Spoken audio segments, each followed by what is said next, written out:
Достар сәлем, каналға қош келдіңіздер. Алдыңғы сабақта біз an белгісіз артиклін өттік. Артикль не екенін, қандай кезде қолданылатын, ал бүгін they белгілі артиклін өтеміз. Жалпы артикль дегеніміз бұл ағылшын тіліндегі бірден көзге түсетін айырмашылық. Олардың міндеті белгілі бір зат, тақырып туралы айтып отқанымызда, оның белгілі бір нәрсе туралы айтып отқанымыз, немесе жалпы барлық нәрсе туралы айтып отқанымызды түсіндіреді.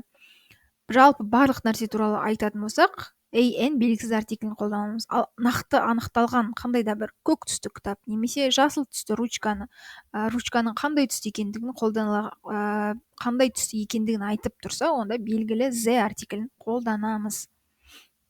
an артиклін алдында айтып өттік. Бұл белгісіз артикль an деп аталады, ал белгілі артикль the болады.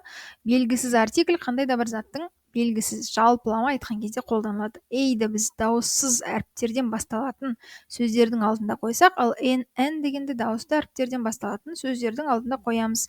Ал the деген артикльді қандай кезде қолданамыз? Қазір түсіндіріп өтейін. Жалпы неопределенный белгісіз артикльді ағылшынша indefinite article деп айтамыз. Мағынасы один какой-нибудь бір штук, бір тал, қандай да бір деген нәрсені білдіреді. Яғни барлық көптеген заттардың ішінде қандай екені маңызды емес, әйтеуір бір зат. Мысалы, бір кітапты алайық, барлық кітаптардың ішінен әйтеуір бір кітап. Көк кітап па, оның аты бар ма жоқ па маңызды емес, жай ғана кітап. Мысал, give me an apple деп тұр, маған бір алма бер. Көп алма тұр, оның ішінен любойсын бере бер деп тұр. An apple, and қойдық, өйткені apple деген сөз дауысты a әрпінен басталып тұр. Маған любой бір кез келген алманы бере салшы деген сөз. Сары түсті алма ма, қызыл түсті алма екен айтпаған. Түсінікті, көпше түрде an деген артикльдерді мүлде қолданбаймыз. Келесі the деген артикль. Екеуінің айырмашылығы көрсетілген таблицада. The определенный артикль, қазақшасы белгілі артикль. Ағылшынша definite article болады. Аудармасы бұл нәрселер анау мынау деген білдіреді. То есть, яғни қандай зат екен белгілі нәрсені алдында қолданамыз. Мысалы, give me the apple.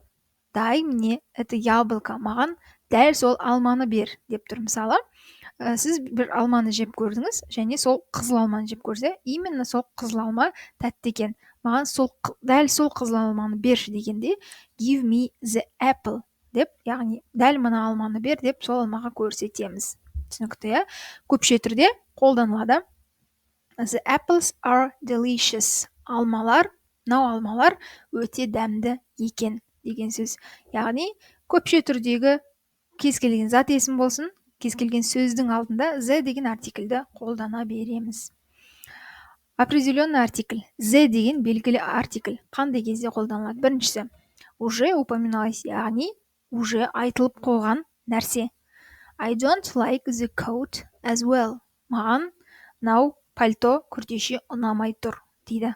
Бұл күртеше туралы біз уже айттық, мысалы, әңгіме айтып келе жатыр екі адам. Біз магазиннен күртеше алдық, бірақ маған бұл күртеше мүлдем ұнамады болса, уже күртеше туралы айтып келе жатқан түсінікті. Сол үшін coat деген күртеше деген сөздің алдында the деген артикльді қолданамыз.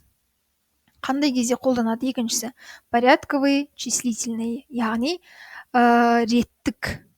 реттік сан есімдердің алдында қолданылады. Мысал, he is on the second floor. Ол екінші қабатта. Екінші қабат, floor деген қабат, second деген екінші қабатта. Қай қабат? Екінші. Second, екіншінің алдында the деген артикль тұр.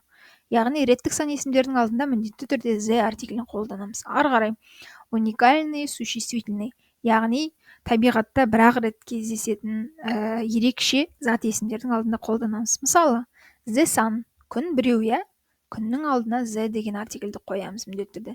The moon, ай, moon дегеніміз ай біреу, айдың алдында қолданамыз. The sky, аспан бізде біреу, сондықтан аспанның алдында қолданамыз. Және превосходная степень кезінде қолданамыз. Превосходная степень дегеніміз күшейтпелі сын есімдер. Мысалы, ең керемет, ең күшті, ең мықты деген күшейтпелі сын есімнің алдына қолданамыз. Мысалы, it's the easiest test I've ever had. Бұл мен тапсырған тесттердің ішіндегі ең оңайы. Мынау easiest деген ең оңай. Ең оңай деген сөздің алдында зені міндетті түрде қолданамыз. Ары қарай теңіз, өзен, көл, топырақ, пустыня, яғни сахара дейміз ғой. Сондай пустынялардың аты, таулардың және островтардың аттарының алдында осы the деген сөзді қолданамыз. Просто жаттап алу керек. The Pacific Ocean, the Urals, the Bermudas, Бермудские острова дейді ғой. Сол сияқты the Bermudas осындай табиғатта кездесетін моря, океаны, реки, пустыни, горны, цепи осылардың барлығының алдында the деген артикльді қолданамыз. Оны тағы да келесі сабақта тағы да түсіндіріп өтем. Және стороны света, оңтүстік, солтүстік, батыс, шығысты айтқан кезде, осы төртеуін айтқан кезде сол сөздердің алдында the-ні міндетті түрде қолданамыз. The north дегеніміз солтүстік. The south деген оңтүстік. The east шығыс, the west батыс. Батыс, шығыс, оңтүстік, солтүстік осы сөздердің барлығын айтқан кезде, яғни төрт жақ бар ғой, жер шарының төрт жағын айтқан кезде, the деген артикльді міндетті түрде қолданамыз. Түсінікті болды деген ойдамын, an және the артикльдерінің айырмашылығын түсінген шығарсыздар деп ойлаймын. Тағы да басынан бастап көрсеңіздер түсінікті болады. Бүгінге осымен сабақ тамам. Соңына дейін қарағандарыңызға рахмет. Келесі сабақта кездескенше.